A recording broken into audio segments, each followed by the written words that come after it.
हमारे अतीत भाग एक कक्षा 6 की पाठ्यपुस्तक के इतिहास के इस भाग में से हम आज 7वां पाठ लेंगे। अशोक एक अनोखा सम्राट जिसने युद्ध का त्याग किया। इस पाठ में हम एक बहुत बड़े साम्राज्य के स्वामी सम्राट अशोक के बारे में कक्षा 6 के स्तर पर जानकारी प्राप्त करेंगे, उसके इस विशाल साम्राज्य के बारे में, और मौर्य साम्राज्य का प्रशासन किस प्रकार का था वो भी इस पाठ में देखेंगे। इसके अलावा राजधानी में सम्राट के किस प्रकार का रहन सहन और सुरक्षा संबंधी उपाय किए जाते थे, राजधानी में किस प्रकार उनका परकोटा किले वगैरह बने रहते थे, और जो महत्वपूर्ण तथ्य इस पाठ का है वो है सम्राट अशोक का कलिंग युद्ध और कलिंग युद्ध के बाद परिवर्तन और अशोक का धम्म। तो कक्षा 6 के स्तर पर जितनी जानकारी इस पाठ से होनी चाहिए वो हम इस पाठ से करेंगे। तो आइए लिए चलते हैं इसके महत्वपूर्ण बिंदुओं की ओर। महत्वपूर्ण और पहला बिंदु है अर्थशास्त्र। चाणक्य या कौटिल्य की राजनीति से संबंधित रचना है जो मुख्यतः मौर्य साम्राज्य और मौर्य काल पर प्रकाश डालती है। मौर्य वंश में 3 महत्वपूर्ण शासक हुए हैं, चंद्रगुप्त, चंद्रगुप्त का पुत्र बिंदुसार और बिंदुसार का पुत्र अशोक। मौर्य प्रशासन के बारे में हम देखते हैं।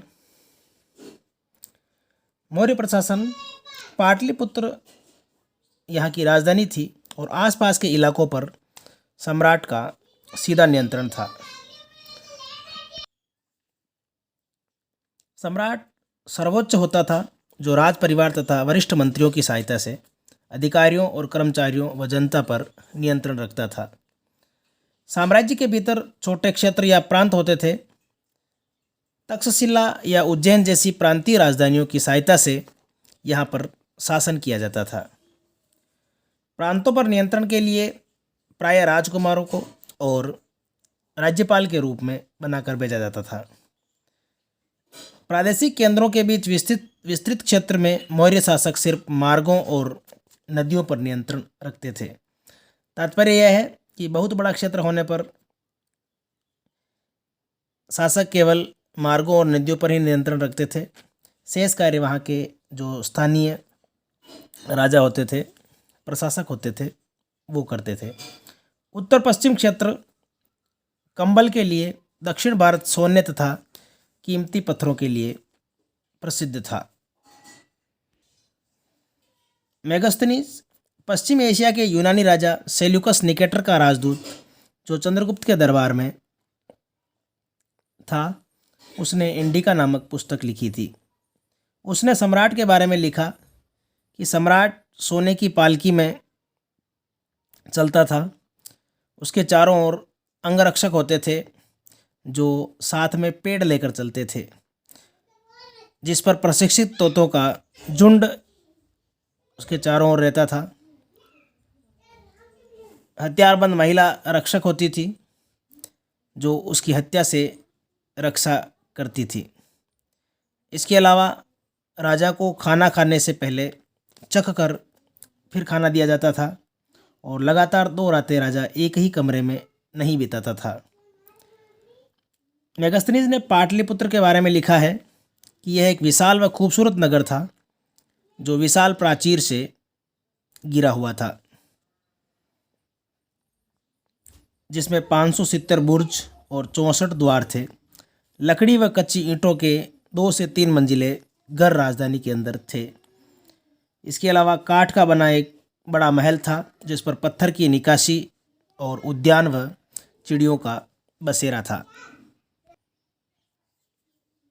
सम्राट अशोक अभिलेखों द्वारा जनता तक अपने संदेश पहुंचाने की पहली कोशिश अशोक ने की थी। अशोक के अभिलेख प्राकृत भाषा व ब्राह्मी लिपि में मिलते हैं।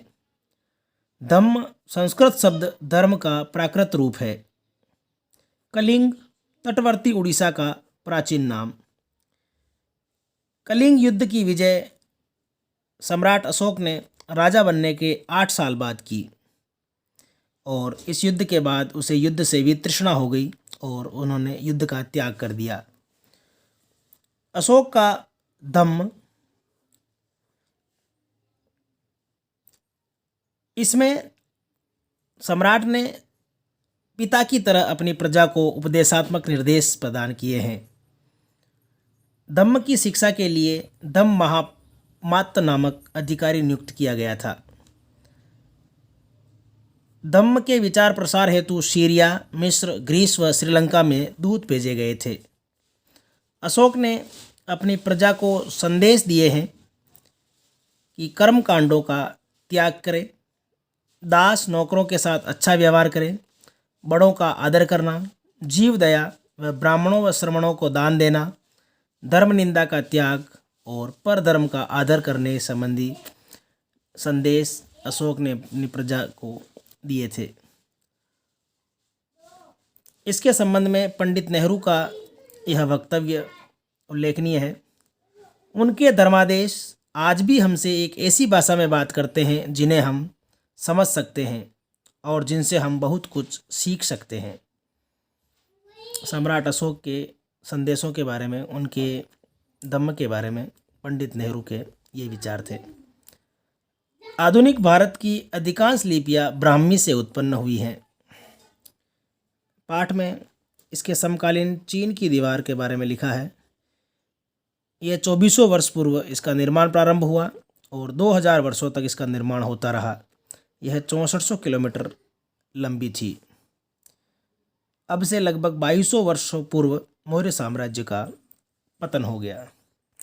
तो इस प्रकार हमने इस पाठ में अशोक और अशोक के धम्म के बारे में और मौर्य प्रशासन के बारे में देखा। धन्यवाद। मौर्य साम्राज्य के पतन के बाद पश्चिमोत्तर में तथा उत्तर भारत के कुछ क्षेत्रों में 100 सालों तक हिंद यवन राजाओं का शासन रहा। पश्चिमोत्तर, उत्तर व पश्चिम भारत पर शकों, जो कि मध्य एशिया से आए हुए लोग थे, का शासन। कुछ शक राज्य 500 वर्षों तक टिके रहे, यानी गुप्तों से पराजित होने तक लगभग 500 वर्षों तक इन्होंने राज्य किया। शक के बाद कुषाण शासन रहा, जो लगभग 2000 वर्ष पूर्व तक था। उत्तर व मध्य भारत के कुछ इलाकों में पुष्यमित्र शुंग, जो कि मौर्य सेना नायक था, ने राज्य की स्थापना की थी। शुंगों के बाद कण्व और अन्य कुछ वंशों का शासन रहा और 1700 वर्ष पूर्व गुप्त साम्राज्य की स्थापना हुई। शकों का सातवाहनों से संघर्ष चलता रहा। 2100 वर्षों पहले स्थापित सातवाहन राज्य 400 साल तक टिका। 1700 वर्ष पहले मध्य व पश्चिम भारत में वाकाटक वंश का शासन स्थापित हुआ। दक्षिण भारत में 2200 से 1800 साल पूर्व के बीच चोल, चैर्य और पांड्यों का शासन रहा। 1500 वर्ष पूर्व पल्लवों तथा चालुक्यों का राज्य था। इस प्रकार मौर्य साम्राज्य के पतन के बाद भिन्न भिन्न क्षेत्रों में भिन्न भिन्न शासक भिन्न भिन्न समय काल अवधि में शासन करते रहे।